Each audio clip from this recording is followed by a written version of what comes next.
Hello friends, मैं Sumit Agarwal ligament channel में आप लोगों का स्वागत करता हूं। हम लोग सीआरपीसी कर रहे थे। सीआरपीसी में हम लोग आज डिस्कस करेंगे नॉन कॉग्निजेबल केसेस को।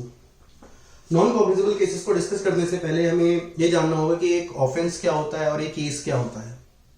तो ऑफेंस क्या है? Offence is an act. Offence एक एक्ट है। एक्टस रियस इज कॉज, जिसमें कोई एक्टस रियस जो है वो कॉज होता है, and that wrong is punishable under the criminal law. और वो जो रॉन्ग है वो क्रिमिनल लॉ में पनिशेबल है। Then offence is a wrong is an act, the consequence of such an act is declared to be punishable under the criminal law. When the proceedings started for such wrong, जब उस wrong के लिए proceedings start हो जाती हैं तो फिर हम इसे केस कहते हैं। प्रोसीडिंग से मतलब है यहां पर जब उस रॉन्ग को लेकर के एफआईआर लॉन्च हो जाती है या फिर कंप्लेंट फाइल हो जाती है तो केस में कन्वर्ट हो जाता है वो ऑफेंस। एक ऑफेंस कॉग्निजेबल हो सकता है या नॉन कॉग्निजेबल हो सकता है। उसी प्रकार से एक केस भी कॉग्निजेबल हो सकता है या नॉन कॉग्निजेबल हो सकता है। जो केस है उसमें बहुत सारे ऑफेंसेस हो सकते हैं। वो सारे के सारे ऑफेंसेस कॉग्निजेबल हो सकते हैं। अगर सारे ऑफेंसेस कॉग्निजेबल हैं तो वो केस भी कॉग्निजेबल केस माना जाएगा, और अगर वो सारे केसेस नॉन कॉग्निजेबल हैं तो वो केस नॉन कॉग्निजेबल केस माना जाएगा। अगर वो सारे ऑफेंसेस में से कुछ ऑफेंस नॉन कॉग्निजेबल हैं और कुछ ऑफेंस कॉग्निजेबल हैं तो उस केस को कॉग्निजेबल केस मानेंगे।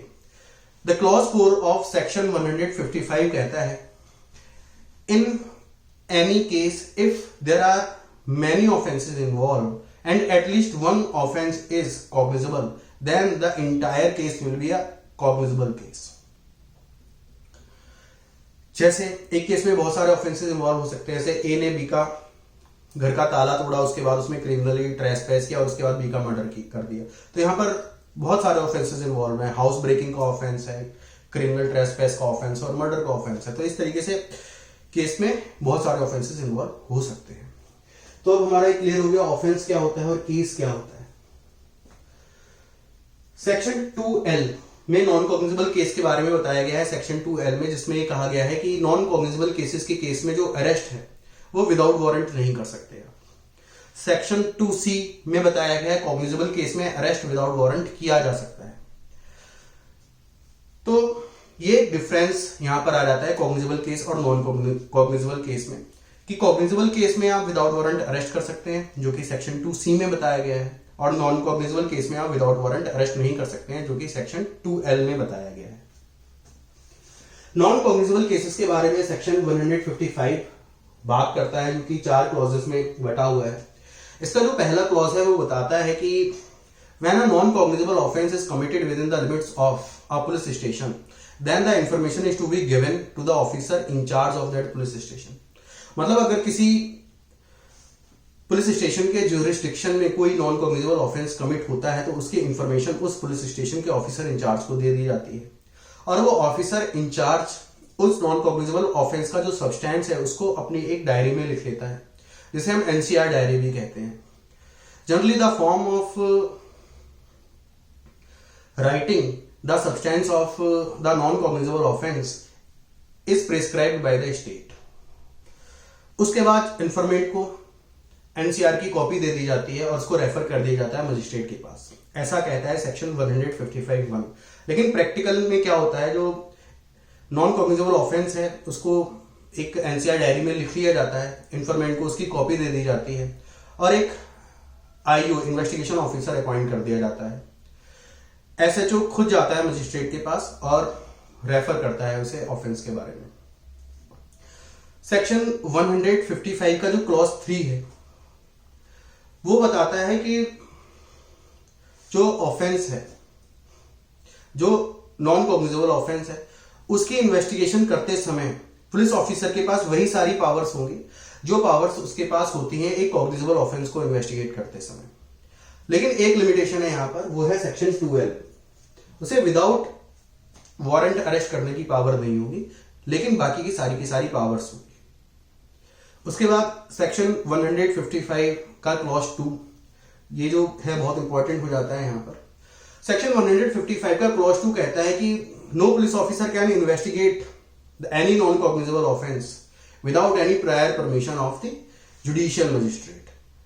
जुडिशियल मजिस्ट्रेट कौन होगा यहाँ पर? जुडिशियल मजिस्ट्रेट वो होगा जो उस नॉन कॉग्निजेबल ऑफेंस को ट्राई करने का पावर रखता होगा या उस नॉन कॉग्निजेबल ऑफेंस को कमिट करने की पावर रखता होगा कोर्ट ऑफ सेशन को। तो जब तक पुलिस ऑफिसर को जुडिशियल मजिस्ट्रेट से परमिशन नहीं मिलेगी नॉन कॉग्निजेबल ऑफेंस को इन्वेस्टिगेट करने की, तब तक वो इस ऑफेंस को इन्वेस्टिगेट नहीं कर सकता है। अगर without any such permission any police officer investigates the non cognizable offence, then what will happen? तो क्या होगा? तो 191B में पुलिस रिपोर्ट पर कॉग्निजेंस लेता है मजिस्ट्रेट। तो हो सकता है मजिस्ट्रेट कॉग्निजेंस ना ले क्योंकि तो नॉन कॉग्निजेबल ऑफेंस है और इन्वेस्टिगेशन इलीगल है क्योंकि इन्वेस्टिगेशन करी गई है without any permission of the judicial magistrate.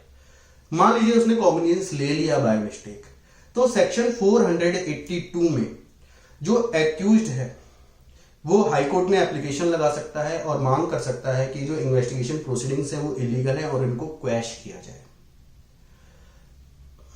तो ट्रायल के इनिशियल स्टेजेस में अगर ऑब्जेक्शन रेज किया जाता है इलीगलिटी को लेकर के इन्वेस्टिगेशन के, तो इन्वेस्टिगेशन प्रोसीडिंग्स को क्वैश कर दिया जाता है, लेकिन उस इन्वेस्टिगेशन के दौरान जो मटेरियल बरामद हुआ है उसको क्वैश नहीं किया जाता। अगर ट्रायल के लेटर स्टेज पर देखें या जजमेंट आ चुकी हो या केस अपील में हो, उस वक्त एक्यूज्ड इन्वेस्टिगेशन की इलीगलिटी को लेकर के ऑब्जेक्शन रेज करता है, तो सेक्शन 465 में कोर्ट को यह देखना पड़ेगा is there any failure of cause of justice. अगर failure of cause of justice है तभी इन्वेस्टिगेशन प्रोसीडिंग्स को क्वैश किया जाएगा, अदरवाइज नहीं किया जाएगा।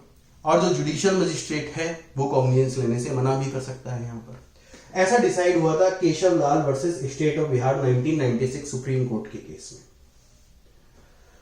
उसके बाद कई बार ऐसा होता है एक कॉग्निजेबल केस को लेकर के एफआईआर लॉन्च होती है और इन्वेस्टिगेशन के दौरान जब पुलिस रिपोर्ट फाइल की जाती है तो जो इन्वेस्टिगेटिंग ऑफिसर है, जो पुलिस ऑफिसर है, उसको ऐसा लगता है बाद में कि जो ऑफेंस है वो कॉग्निजेबल नहीं है, नॉन कॉग्निजेबल है। तो उस केस में जो पुलिस रिपोर्ट है उसको कंप्लेंट डीम कर लिया जाएगा और जो मजिस्ट्रेट है वो सेक्शन 191A में उसका कॉग्निजेंस लेगा और जो पुलिस ऑफिसर है उसको कंप्लेनेंट मान लिया जाएगा। ऐसा बताया गया है explanation given in section 2D। Section 2D में एक एक्सप्लेनेशन दे रखी है, उसमें बताया गया है कि अगर कोई ऑफेंस कॉग्निजेबल था पहले और जब उसकी इन्वेस्टिगेशन हुई बाद में वो नॉन कॉग्निजेबल ऑफेंस में कन्वर्ट हो गया, तो उस ऑफेंस को नॉन कॉग्निजेबल ऑफेंस माना जाएगा और जो पुलिस रिपोर्ट है उसको कंप्लेंट माना जाएगा और पुलिस ऑफिसर को कंप्लेनेंट माना जाएगा। ऐसा क्यों किया? ऐसा इसलिए किया गया है क्योंकि फाउल प्ले भी हो सकता है एक्यूज को फंसाया जा रहा हो, क्योंकि कॉग्निजेबल केस में हैरेसमेंट थोड़ी ज्यादा होती है, तो एक्यूज के हैरेसमेंट को रोकने के लिए ऐसा किया गया है। हो सकता है पुलिस ऑफिसर और एक्यूज के बीच में एनिमिटी हो और उस एनिमिटी का फायदा उठाते हुए पुलिस ऑफिसर ने पहले कॉग्निजेबल केस में रिपोर्ट दर्ज करी और बाद में उसको नॉन कॉग्निजेबल में कन्वर्ट कर दिया। तो जब पुलिस रिपोर्ट को हम कंप्लेंट मान लेते हैं तो जुडिशियल मजिस्ट्रेट के पास पावर आ जाती है कंप्लेंट प्रोसीडिंग्स की, और अगर जुडिशियल मजिस्ट्रेट को लगता है कि इस कंप्लेंट में कोई भी सब्सटेंस नहीं है तो सेक्शन 203 की पावर्स का इस्तेमाल करते हुए उस कंप्लेंट को क्वैश किया जा सकता है। तो इस तरीके से एंड ऑफ जस्टिस को सर्व किया जाता है और एक्यूज जो है वो हैरेसमेंट से बच जाता है। आई थिंक आप लोगों को यहां तक क्लियर होगा। सेक्शन 155 के चारों क्लॉजेस हमने कर लिए हैं, इसका क्या रिलेशन है सेक्शन 2L 2D 190 465 482 के साथ वो भी हमने कर लिया है। केस लॉ भी देख लिया है हमने, Keshav Lal versus state of Bihar 1996 supreme court, और ऑफेंस क्या होता है, केस क्या होता है वो भी देख लिया है। इसके बाद नेक्स्ट सेशन में हम लोग डिस्कस करेंगे कॉग्निजेबल ऑफेंस क्या होता है। प्लीज इस चैनल को ज्यादा से ज्यादा सब्सक्राइब कीजिए, शेयर कीजिए और वीडियो कैसी लगी आपको उसको कमेंट सेक्शन में बताइए। तब तक के लिए धन्यवाद।